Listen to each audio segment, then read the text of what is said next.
Slightly the Friday prayer.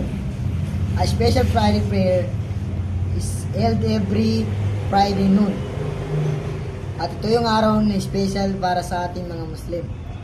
At obligatory sa mga matatandang Muslim o lalaki na magsambayang dito.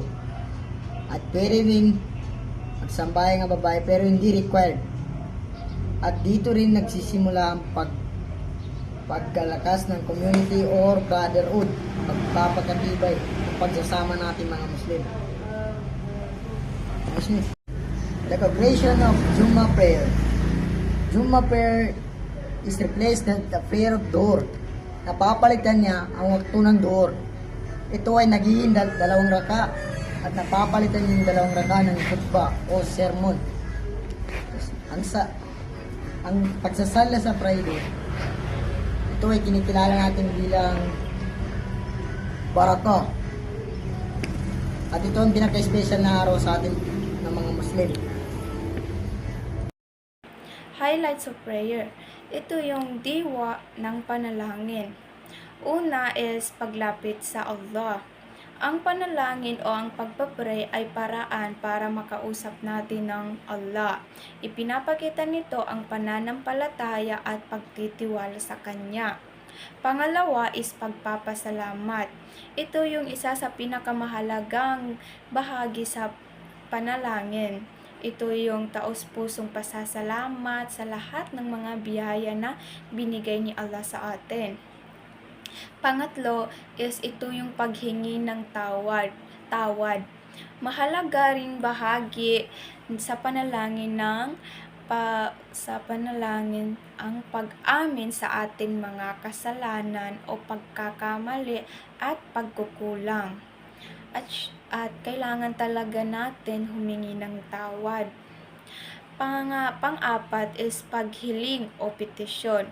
Dito natin inihayag ang mga kailangan natin. Ito yung mga pangangailangan natin sa buhay. Kumbaga kapag pag hirap na tayo, magpapray tayo para gumaan ang ating pakiramdam. Tapos kapag tipong walang-wala ka na, kailangan mo nang humingi ng paghiling, gano'n. Then sa pang-5 is panalangin para sa iba. Ito yung like for example is kapag may namatay kang kaibigan, mga friends, lalong-lalo na sa magulang. Kapag namatay na yung magulang is kailangan talagang ipag-pray. Kailangan hindi lang sarili ang iniisip, kundi sa mga ibang tao. Ganon. Para lahat tayo is pantay-pantay. Kasi syempre, kapag namatay na yung mga iba, pero hindi lang tutungkol sa pagkamatay. Ito din yung sa kapag may dumating na blessing sa mga kaibigan mo, sa pamilya mo, o sa kahit sino na kailangan pa rin magpasalamat dahil nabigyan sila ng ganon. At sa 6 is pagpupuri at pagdakila. Ito yung pinapanalangin mo na tinatampok din sa panalangin ng pagpuri sa kabanalan, kabutihan at kapangyarihan ng Diyos. At ito yung pagpupuri is dapat kapag halimbawa is may nakikita kang mga taong maganda ang buhay nila, say Masya Allah, Alhamdulillah, kasi may mga tao pa din na kayang buhayin ng sarili o kayang itagumpay ang sarili. Syempre lahat naman tayo kaya, 'di ba? Basta mag-pray lang ng pray. Ganun 'yon. So hanggang dito na lang. Bye-bye.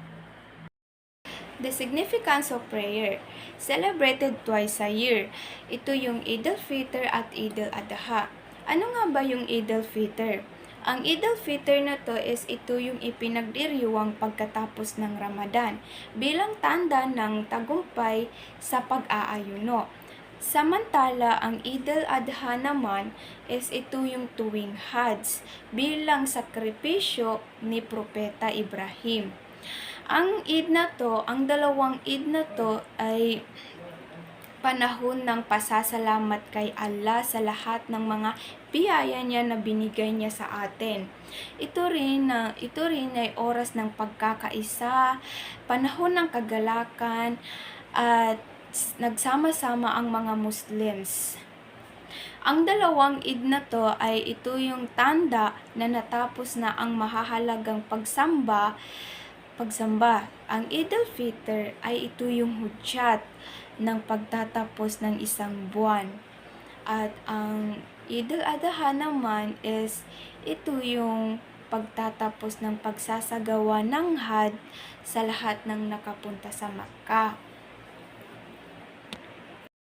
The performance of Eid prayer. Ito yung pagganap ng panalangin sa Eid. Ito yung ipinapanalangin ng sama-sama, kadalasan sa labas o sa malalaking mas. Pero hindi ito ginagawa mag-isa, kundi sama-sama para maipakita na nagpapantay-pantay ang mga Muslims. Tapos, pag nakarating ka na dun sa masjid na yon or saan na, tapos nag-start na yon, nagsisimula sa maraming takbir, pagtaas ng kamay at pagsabi ng Allahu Akbar. Bago magsimula, inuulit-ulit ang takbir, pagtaas ng kamay at pagsabi ng Allahu Akbar. At ang meaning nito is si Allah ang pinakadakila bilang tanda ng papuri at pasasalamat sa Diyos. At syempre, pagkatapos lahat ng yon is may khutbah o sermon pagkatapos ng panalangin. Pagkatapos ng panalangin ay nagbibigay ang imam ng sermon upang ipaliwanag ang kahalagahan ng Eid. Minsan kasi yung mga hadis, ganon, yung mga nakaraan ng mga tao, basta marami silang sinasabi tungkol sa tao, sa kahalagahan ng Eid al-Fitr at Eid al-Adha. Sa panahon na pagbibigay, sa panahon na ito yung panahon ng nagbibigay, pagpapatawad, at ipagdiriwang ang mga Muslim o kahalagahan ng Eid al-Fitr. Ang Eid na to ito yung panahon ng pagbibigay tulong sa mga mahihirap. Ito yung tinatawag nila na zakah o sadaka. Panahon ng pagpapatawad at pagkakasundo at pagkakataon ng masayang selebrasyon. Warahmatullahi ta'ala wabarakatuh. Shorting of the prayer. So, yung prayer is importante yan kasi yan yung obligasyon natin as a mga Muslim. So, dito naman sa allowed during travel, about 80 kilometers or more. So, pag sa travel tayo, kailangan natin mag-stop para magsala. Then, para masala natin yung asar, isha, at duhur. Yun lang po. Thank you. Times when the prayer is forbidden. Habang sumisikat ang araw, sunrise, ito yung fajr. Ito ang oras na unti-unting lumilitaw ang araw. Noong sinaunang panahon, ang may mga taong sumasamba sa araw kapag ito ay sumisikat. Kaya't bawal magdasal sa oras na ito para ipakita na si Allah lamang ang sinasamba. Kailangan talaga is kapag hindi pa lumilitaw ang araw is dapat mag-pray na. Pangalawa is kapag lulubog ang araw, sunset. Ito ang araw na unti-unti nawawala ang araw sa paglubog. May mga tao rin noon na sumasamba sa araw habang ito ay lumulubog, kaya't bawal din magdasal dito. Dapat talaga kapag nakarinig na ng adhan o sa pangalawang adhan na is mag-pray na. Ganun yun. Depende na lang kung busy, ganon. So, kailangan palitan na din yon. Depende sa niyat mo. Dapat kapag nag-pray ka, tapos na late ka, kailangan may niyat ka. Napapalitan ko tong kasi hindi ko napag-pray. Tapos pangatlo is kapag nasa tutok ang araw o tinatawag na zenith. Ito ang oras ng tanghali kung saan ang araw ay nasa gitna o tutok. Sa ibang relihiyon dati sinasamba nila ang araw na ito. Kaya't bawal magdasal dito para ipakita na ang Muslim ay tapat lamang kay Allah.